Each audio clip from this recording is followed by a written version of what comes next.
میں رک گیا اور دیر تک ٹیرس کو دیکھتا رہا۔ پورا ٹیرس پھولوں اور پودوں سے بھرا ہوا تھا، بیلیں لٹک رہی تھیں، پھول سڑک کی طرف جھک کر مسکرا رہے تھے اور پتے ہوا کے ساتھ تالیاں بجا رہے تھے۔ وہ کنکریٹ کے بے ہنگم جنگل میں جنت کا چھوٹا سا ٹکڑا محسوس ہو رہا تھا۔ میں بے اختیار گیٹ کی طرف چل پڑا۔ چوکیدار کرسی پر اونگ رہا تھا۔ میں نے اسے صاحب کا پوچھا، پتہ چلا وہ گھر میں نہیں ہیں۔ میں نے چوکیدار سے کہا، صاحب کو بتانا میں یہاں سے گزر رہا تھا، میں نے آپ کا ٹیرس دیکھا۔ ایسا ٹیرس پورے اسلام آباد میں نہیں، میں صرف آپ کی تعریف کرنا چاہتا ہوں۔ میں ہر جمعے کو رات 11 بجے یہاں سے واک کرتا ہوا گزرتا ہوں۔ میں اگلے جمعے پھر آؤں گا اور آپ اگر گھر پر ہوئے تو بس مبارکباد پیش کر کے آگے نکل جاؤں گا۔ چوکیدار حیرت سے میری طرف دیکھتا رہا اور پھر اس نے ہاں میں سر ہلایا اور میں آگے نکل گیا۔ میں نے اگلے جمعہ واک کے لیے جانا تھا لیکن میں مری چلا گیا۔ اس سے اگلے جمعے میں بلو ایریا نکل گیا اور یوں وہ گھر اور اس کا ٹیرس میرے ذہن میں محو ہو گیا۔ میں شاید تیسرے یا چوتھے جمعے کو اس جگہ سے گزرا اور گھر دیکھ کر مجھے میرا وعدہ یاد آ گیا۔ میں رک گیا۔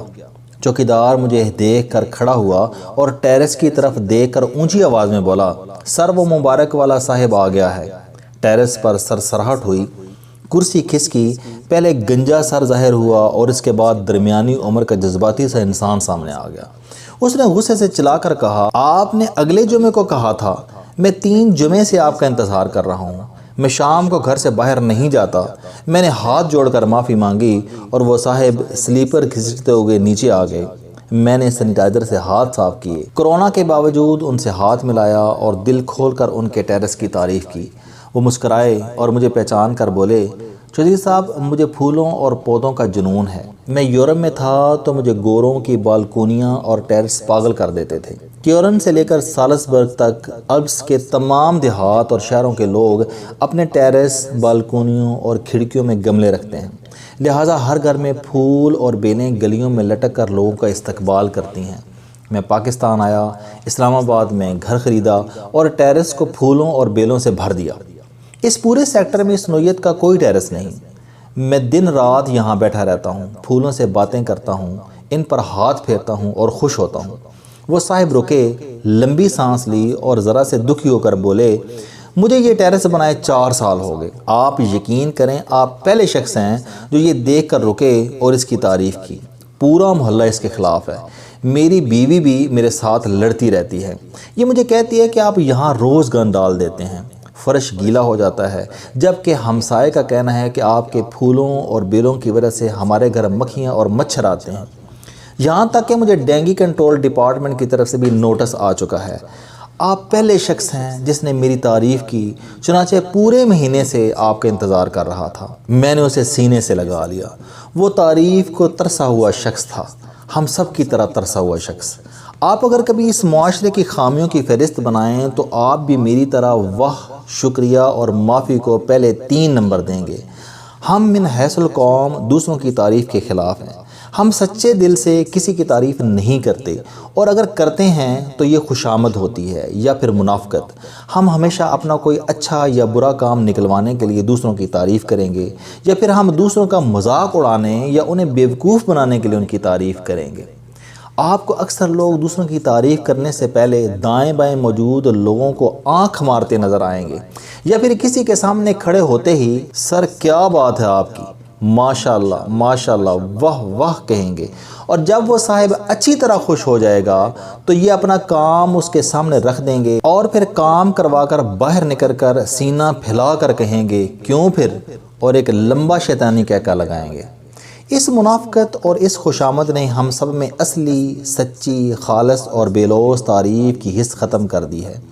ہم سب وٹے من واہ واہ کی کمی کا شکار ہیں، اور ہمیں جب کسی طرف سے واہ واہ کی آواز آتی ہے تو ہم غور سے اس کی طرف دیکھتے ہیں اور اس کی بات پر یقین نہیں کرتے۔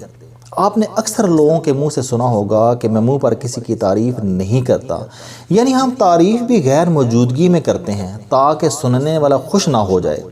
دوسرا، ہم دوسروں کا شکریہ بھی ادا نہیں کرتے۔ آپ کسی دن دوسروں کی باتیں ریکارڈ کریں اور شام کو سنیں، آپ کو صبح سے شام تک شکوے ہی شکوے سنائی دیں گے۔ آپ کو کسی طرف سے شکریہ اور تھینک یو کی آواز نہیں آئے گی اور پیچھے رہ گئی معافی، تو جناب ہم معافی مانگنے والی قوم ہی نہیں ہیں۔ میں پہلے بھی لکھ چکا ہوں کہ پنجابی دنیا کی واحد زبان ہے جس میں شکریہ اور معافی کے الفاظ نہیں۔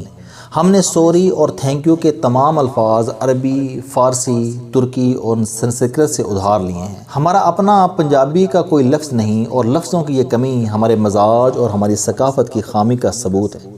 ہم پنجابی مر جائیں گے مگر کسی کا شکریہ ادا کریں گے اور نہ ہی معافی مانگیں گے۔ اللہ تعالیٰ دنیا کے ہر تقاضے سے بالاتر ہے، اس کا کوئی عزیز اور رشتہ دار بھی نہیں، یہ ہمارا ایمان ہے۔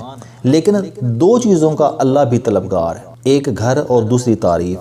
اللہ تعالیٰ دنیا کے ہر مذہب، ہر دینی کتاب میں لوگوں کو حکم دیتا ہے کہ میری تعریف کرو، میں تمہارا خدا ہوں اور میں نے تمہیں زندگی کی ہر نعمت سے نواز رکھا ہے۔ دوسرا، دنیا کے ہر مذہب میں اللہ تعالیٰ کا گھر یعنی عبادت گاہ ہے، لیکن ہم دوسروں کی تعریف کرتے ہیں اور نہ ہی دوسروں کے گھروں یعنی عبادت گاہوں کا احترام۔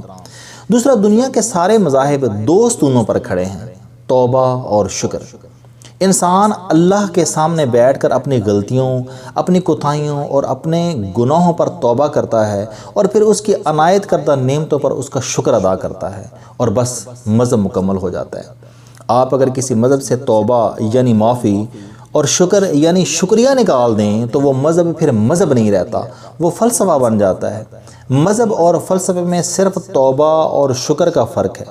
دنیا کا کوئی فلسفہ انسان کو شکر اور معافی نہیں سکھاتا۔ میری زندگی میں یہ تینوں چیزیں بڑی لیٹ آئیں۔ میں نے بہت لیٹ دوسروں کی کھل کر تعریف کرنا سیکھا، اور میں شکریہ اور معافی کے جادو سے بھی بہت تاخیر سے متعارف ہوا۔ لیکن آپ یقین کریں، یہ تینوں عادتیں جب سے میری زندگی میں آئی ہیں، میں اس دن سے جنت میں آ گیا ہوں۔ میں دوسروں کی دل کھول کر جینون تعریف کرتا ہوں۔ میرا دشمن بھی ہو تو میں اس کی اچیومنٹ پر دل کی گہرائیوں سے اسے مبارکباد پیش کرتا ہوں، لہٰذا لوگ میری عزت کرتے ہیں۔ میں ہر شخص، خواہ وہ کوئی بھی ہو، اس کا شکریہ بھی ادا کرتا ہوں۔ اور پیچھے رہ گئی معافی، تو وہ میں نے روزانہ کا کوٹا تیار کر رکھا ہے۔ میں جب تک دن میں 60-70 بار معافی نہ مانگ لوں، ہیروئن کے مریض کی طرح مجھے آرام نہیں آتا۔ میں اگر 1000% بھی سچا ہوں، میں تب بھی اعتراض پر فوراً دوسروں سے معافی مانگ لیتا ہوں۔ ہمیشہ دوسروں کے ساتھ معذرت سے گفتگو سٹارٹ کرتا ہوں۔ دوسرے اگر میری بات سن یا مان لیں تو شکریہ ادا کرتا ہوں، اور اگر نہ مانیں یا وضاحت کریں یا دلیل دینا شروع کر دیں تو میں فوراً ان سے معافی مانگ لیتا ہوں۔ اور یہ معافی بھی صرف سوری یا معذرت تک محدود نہیں ہوتی، سیدھی سادھی معافی ہوتی ہے۔ اور آپ یقین کریں، غصے سے پاگل لوگ بھی جھاگ کی طرح بیٹھ جاتے ہیں۔ معافی کے اس سفر میں بڑے بڑے دلچسپ واقعات پیش آئیں۔ یہ واقعات انشاءاللہ جلد لکھوں گا، مگر آپ یقین کریں ان 3 عادتوں نے میری زندگی بدل کر رکھ دی۔ میں آج سے 5-7 سال پہلے تک ٹینشن اور انگزائٹی کا مریض تھا، مگر آج ان دونوں سے مکمل طور پر پاک ہوں۔ میرے لوگوں کے ساتھ تعلقات بھی اچھے ہو گئے ہیں۔ آپ بھی آزما کر دیکھ لیں، آپ بھی نتائج دیکھ کر حیران رہ جائیں گے۔ چنانچہ دل کھول کر دوسروں کی تعریف کریں، شکریہ کو اپنی عادت بنائیں اور دوسروں سے معافی مانگتے رہیں۔ آپ سلگتی ہوئی زندگی سے جنت میں آ جائیں گے۔